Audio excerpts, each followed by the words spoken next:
Hello, fellow horror fiends, and welcome to The Horror Within Me, a podcast dedicated to the world of horror. Join us each week as our host explores a new, horrifying topic from the many realms of horror, such as film, television, and more, and returns to tell us his terrifying revelations. So sit back, relax, and get ready to face the horrors within.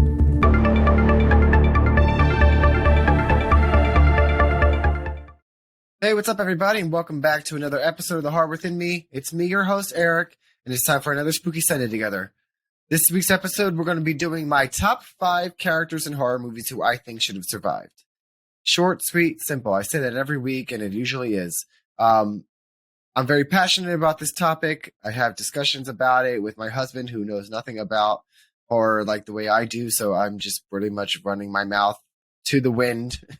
So I've decided, you know what? I'm going to make an episode about it. I'm going to share it with all of you because I understand that you understand the passion behind it. So before we start with the top 5, we're going to jump right into this week's terrifying trivia question. It's a multiple choice and it has something to do with one of the people. I won't say when or what number they are, but let's knock out this week's terrifying trivia question. So this week's terrifying trivia question is a multiple choice. Yay, I thought it'd be super fun to do that. And the question is, what weapon was used to kill Rachel in Halloween 5, The Revenge of Michael Myers? Was it A, a butcher knife, B, a pair of scissors, C, a dog leash, or D, a shard of glass? I will give you the answer at the end of the episode, so stick around to find out if you were right or if you were wrong.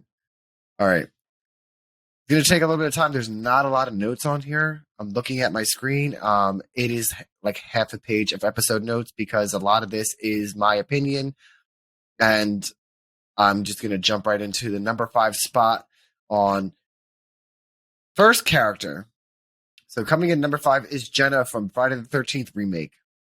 If you listen to my podcast, most of the people on this list you probably heard me mention before, but I wanted to talk a little bit more in depth on why I think that they should not have been killed off or that they should have survived in the entire movie. So Jenna from Friday the 13th remake was the final girl in the movie. I know a lot of people think it was Whitney, Clay's sister, and Clay being the final boy and the sibling dynamic. But honestly, I really think, and I know a lot of other people feel the same way, is that Jenna really should have survived. They did my girl dirty. And the way they did it, I've mentioned this in my Friday the 13th remake episode, was tacky. We're tacky people. They killed her going as last through the tunnels, trying to escape after they saved Whitney. I thought that was like, first of all, again, I'm going to repeat myself, Clay, why are you not letting the ladies go first? You were there to be protecting them, that quote unquote, you're helping them. Why are you not going first or letting them go first? And she is killed with a machete shoved through her back, through her chest, through her heart, and blah, blah, blah, blah. And Clay looks so shocked, but it should have been you. How I think they should have done it instead, which for me would have been more creative. She seemed, I guess they were trying to give like this value back then of, she seemed like a final girl. She was in it. She was wholesome. The girl next door, everything that we come to know about final girls, and then they kill her. So they get this shock value. We could have gotten the same shock value if in the beginning we thought Whitney was dead. And then we come to find out that Whitney wasn't dead. She was chained up in the basement. And because she had found Jason's mother's locket and was wearing it, so he associated and thought they looked together. So he kept his mother hostage. I don't know. But I think what would have been more shock is if Jason would have killed Whitney through the tunnels because she was escaping. And then we don't think that he's going to kill her because he didn't kill her the first time. But this time he realized it's not mommy and he kills her. And Jenna ends up surviving and being the final girl. Because it would have been so fucked up the whole movie that, Clay's looking for her sister. He finds her alive just for her to end up being killed anyway. I think that's how that should have went. Let me know if you agree with that or not. Moving forward, coming in at number 4 Okay. Number 4 is Dewey Riley from Scream. Everybody knows Dewey. He is like such one of the most lovable characters, in my opinion, in any horror franchise. And what they did to his character in the latest Scream, where it was just titled Scream, but it's the 5th entry in the movie, in the franchise, was a disgrace. I'm okay with, legacy characters being killed off because realistically, a year back in every movie, the chances are slimmer and slimmer that you're going to survive, or now we just don't have any anticipation of them dying.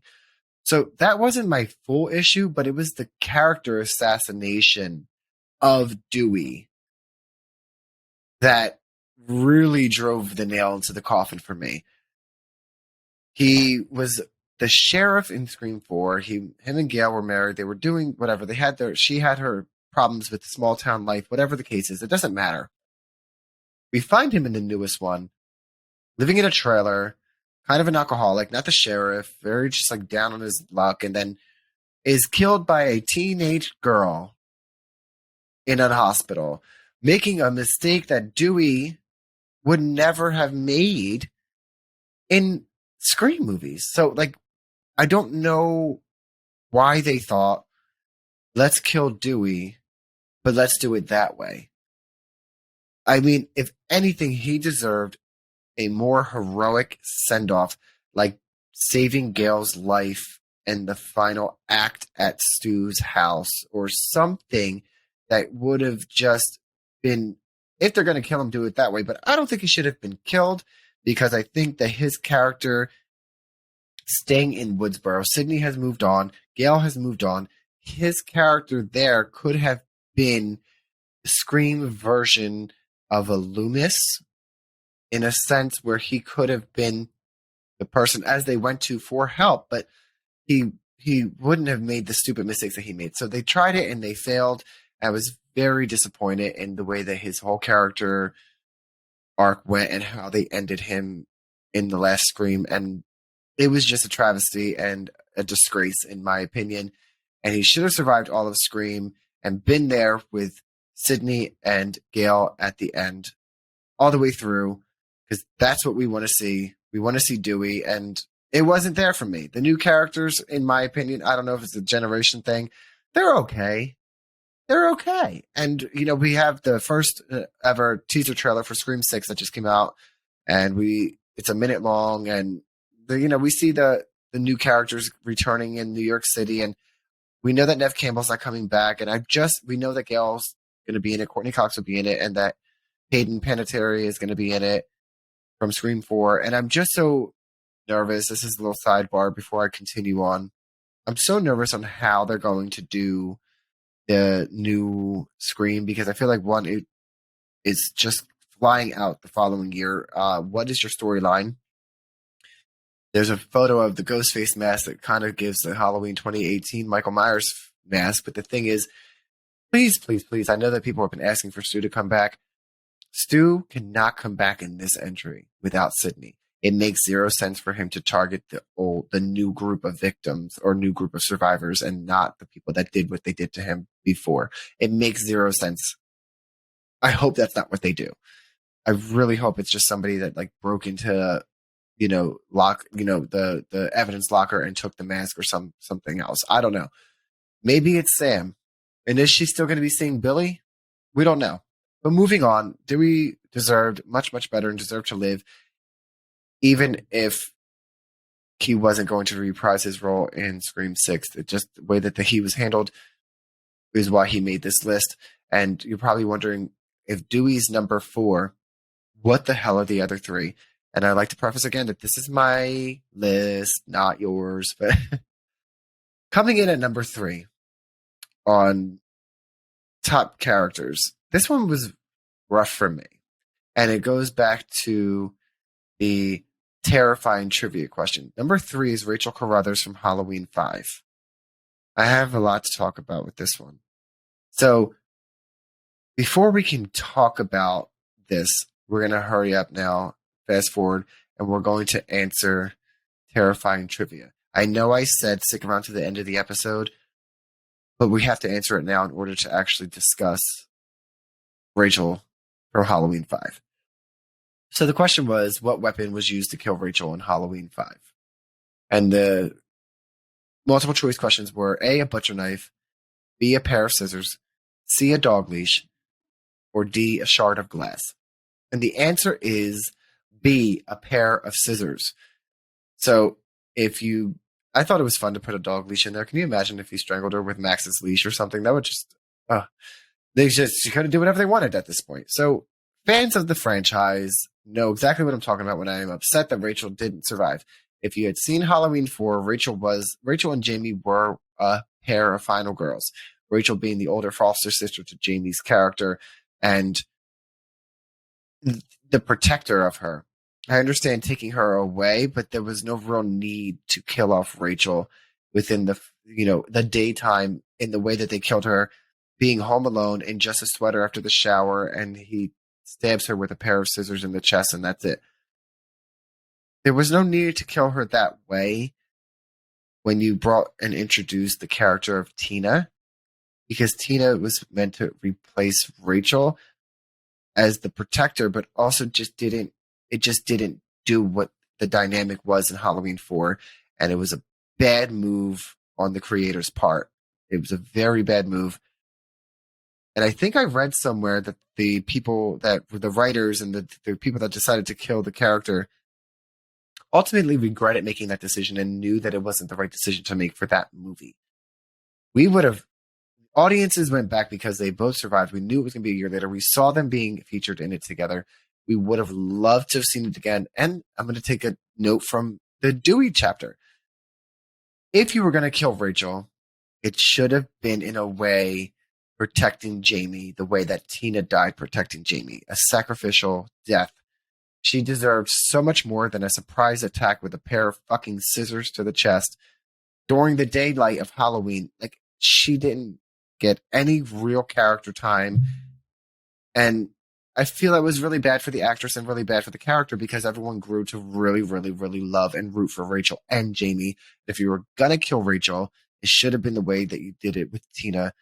And Tina could have been the one that got killed beginning in the house. Instead, let's say Rachel decided she was going to go with the parents, and then halfway there she realized, not halfway, but on the way she decides, you know what, I have a feeling I'm not going to go, and turns around. But in that time, Tina's already at the house taking care of Max and ends up being the victim instead.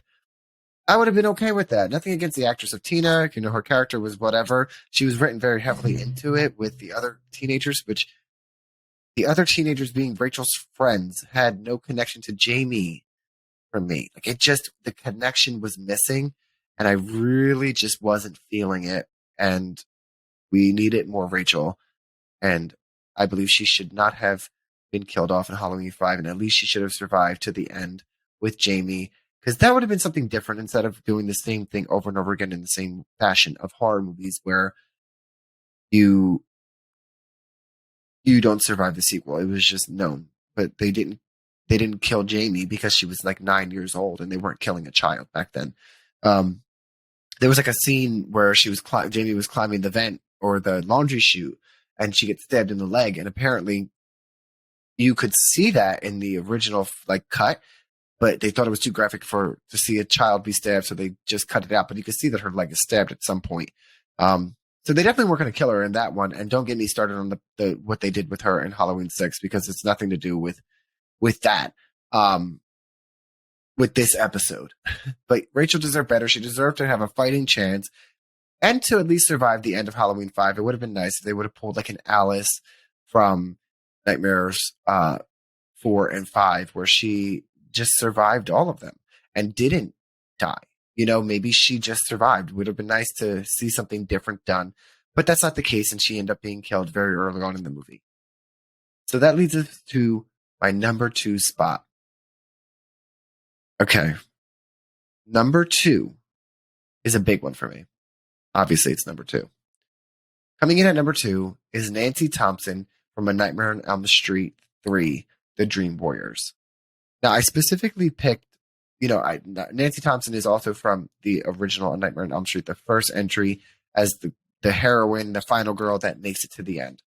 So I'm going to pick the third one because that's the one she gets killed off in. Now, what is different between Nancy returning and Rachel returning is that Nancy does make it to the end of the movie. She was written in to the movie very well, I think. She was a grad student. She was on Hypnosil. She was trying to help the patients at the psychiatric hospital face Freddy because she had faced in one before. What was upsetting is just the fact that she didn't survive. I really don't have any negative feedback on the way they killed Nancy because they did it with a way that made sense in the story and to the character.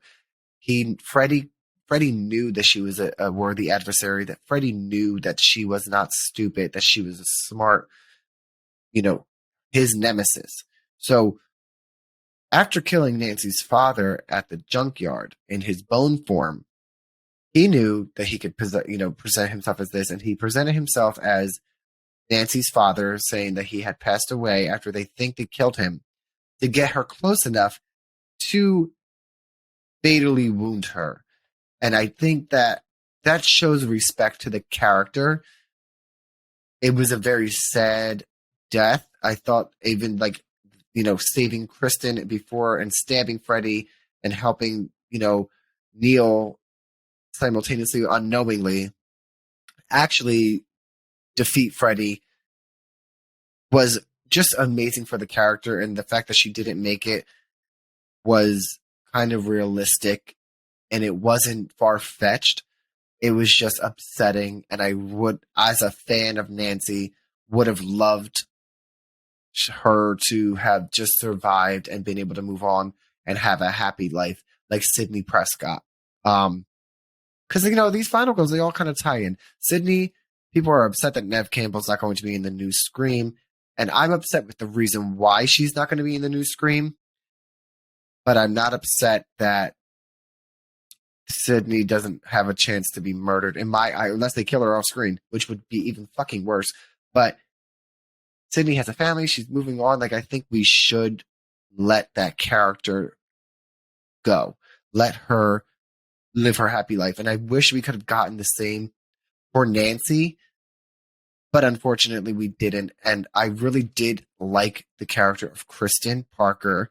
I loved Patricia Arquette's portrayal of Kristen in A Nightmare 3. And Nightmare on Elm Street 3 is probably, I've always loved the original. The first one is my favorite. And then 3 and then 4. It is just, I love the creativity. I love the addition to the story. I like I like everything about it. And I think that Nancy should have survived as a fan of Nancy, but I wasn't upset on how they killed her the way that I was upset with the previous entries. But before I reveal my number one, I do have 2 honorable mentions I want to discuss. So the first honorable mention that I want to discuss on who I think should have survived is Randy from Scream. Randy died in the sequel to Scream, and he was such another lovable character, right? I think, Randy was the geek movie guy that never got the girl, who was the go-to person to try to understand the motives and everything about the killer. And I think it's awesome that the new kids in the new one are Randy's niece and nephew, and they're mixed and biracial, and I love everything about that. My niece and nephews are biracial. I love inclusion, but I think Randy should have survived. Jamie Kennedy could still be in the franchise as well. I know we want all these characters to stay alive and they don't die, but I don't know if Randy was the right choice to have killed in the second one. If anything, I know this is going to be controversial to what I said, I could have seen Dewey dying in the sequel and Randy surviving the following is a legacy character, because Louis, Jesus Christ, Dewey survived that attack at the end of 1. And we're like, oh my God, there he is. And then they did the same thing at 2, where we're like, oh, he's still alive again. If they would have just been like, oh, he didn't survive this time, but like Randy did. But he didn't. And I'm upset about it, but not as upset. And he didn't. He's an honorable mention, but he just couldn't quite make the top 5 for me. The next person I want to talk about almost made the top 5 for me. And the reason that they didn't, I'll explain. But my last honorable mention, my second honorable mention and last honorable mention is Karen Strode from the new Halloween trilogy in Halloween Kills. At the very, very end of Halloween Kills, Karen makes the conscious decision to go into the Myers house, go upstairs and stare out of Judith's old bedroom window, where Michael appears behind her and viciously kills her in what reminds me of both a stabbing scene from Janet Leigh in Psycho, as well as Judith Myers in the original Halloween. Gave me that vibe very, very much. And I had a feeling that it was going to be Karen. I knew that either all 3 were going to continue to live in all 3 movies, or if one had to go, it could only be Karen. And so I had an idea, and it did shock me because I didn't expect it to be the final seconds of the movie that she was going to be killed in. I thought she survived. And then I was like a little concerned, obviously, when she was going up the stairs, and I'm like, what the hell? Because he got up and I'm like, no. And like, it's coming. This is why I think she should have survived. I'm going to be very honest. If you've listened to my Halloween reviews, Halloween Ends would have been a good middle entry, not the final entry in the movie. Ending Halloween Kills on killing off a main character who is Laurie Strode's daughter, and then picking up 4 years later and not giving us the Laurie Strode that we deserve was a missed opportunity. Laurie and Allison lost Karen. And then 4 years later, we have Laurie carving pumpkins, moving on and being happy because she went to therapy. That's not what we wanted to see. We wanted to see Laurie go deeper in her hunt for Michael, because she had hunted him knowing he was locked up, knowing he got away after the last thing he did was kill her daughter, and then not play on that plot point seemed like a really poor decision to make. And at that point, Karen should have survived and just been in Halloween Ends in a lesser capacity, kind of like Lindsay's character, like kind of there, but not, how we could have just seen how all 3 of the women handled moving forward 4 years later after being attacked and facing Michael and surviving and him escaping again for 4 years. I would have liked to have seen the 3 character developments more than I would have wanted than I wanted to see Corey being introduced and show us anything about him. I think Corey being introduced would have been okay if it was a side little storyline with Allison's character, if Karen and Laurie had other things happening with Michael. I think that was the missed opportunity, and I would have preferred to have seen that.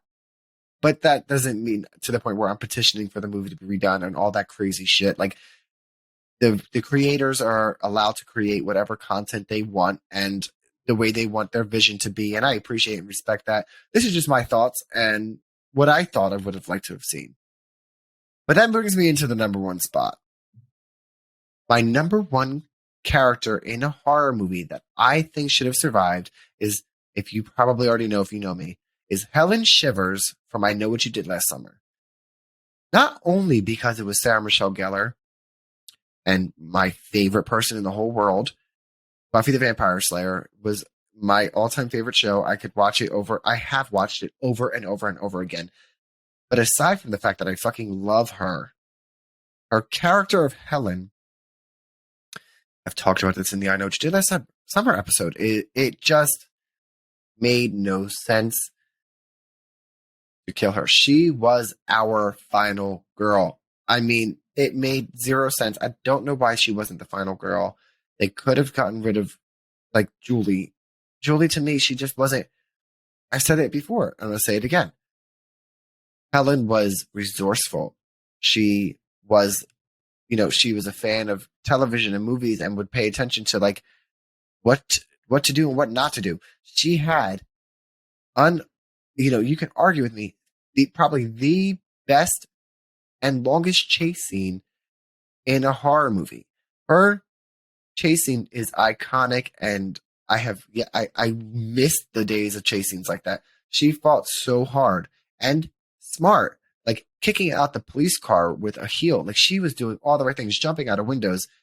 And you mean to tell me she is feet away from a crowded parade street being chased by a fucking fisherman in a slicker with a hook after watching her ex-boyfriend get murdered, knowing that this man isn't just fucking with us anymore. Now he's going to kill us, and he's killing cop. Like, he's trying to kill you.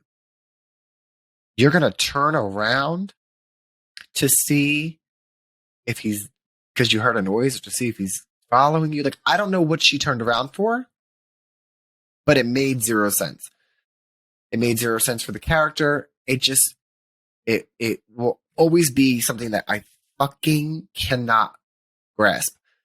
She could have ran into the crowd and grabbed the first person she saw and be like, same thing she said to her sister, like, I'm being attacked. I'm being chased. There's a man trying to kill me. Get some people, like, grab their attention. Scream help. Start screaming help when you see people. It didn't make any sense. And I know it's the 90s and it was horror and we want that, that last little, shock values. But oh my God, the character assassinations that they do in these movies. Who is approving these? They're like, you know what? Yes. Good idea. No, what the fuck? It's not. It's not. It was never a good idea. And it came out in 1997 and we're still pissed off about it. I'm not the only one. I know I'm not. I see it on TikTok. Justice for fucking Helen. She should have been our final girl. I would have been okay if Julie would have died. Her screaming, she was helpless. She didn't really do anything. I don't know. She just really screaming, like when Ray opened it, screaming, like, shut the fuck up. If she would have died when she went to go back to Missy, and because why are you going alone now? Like, it made no sense. She would have went back and Missy was dead because, fucking why not? Why not? The fisherman went, just go and kill her. And he'd be at the house, have a little chase scene with Julie there and kill her. And Helen getting away and being the final girl. That's the movie I would have liked to have seen. Stop killing Sarah Michelle Gellar off in horror movies, people. I know that she survived The Grudge, but she didn't survive The Grudge 2. We love Cece in Scream 2. I loved the character. I don't think she should have survived in Scream 2. I thought her role was pretty, you want to be killed by Ghostface if you're going to be featured in Scream and not star in it. You want to have an epic death scene and an epic scene. And I think they gave her the screen time and everything that she deserved. And her death on screen on Scream 2 was good. So I think that was fine. But those are my top 5 characters in horror movies that I think should have survived. Let me know. Head on over to the Horror With Me podcast page or Facebook page and let me know if you agree with my top 5, who your top 5 are, and if you got the terrifying trivia question right. And that concludes this week's episode. Thank you so much for coming and sitting and listening to me rant and rave about what I like and what I don't like about things in the horror universe and sharing your opinions with me. I really appreciate it. As always, hit the subscribe button if you're watching on YouTube. Rate and comment what you like about the episode on whatever platform you're listening to. And you can also always get brand new and past episodes on thehorrorwithinme.com. And follow all the socials, Instagram, Facebook, TikTok, and YouTube. And that's it. All right, everybody. Stay safe, but more importantly, stay spooky.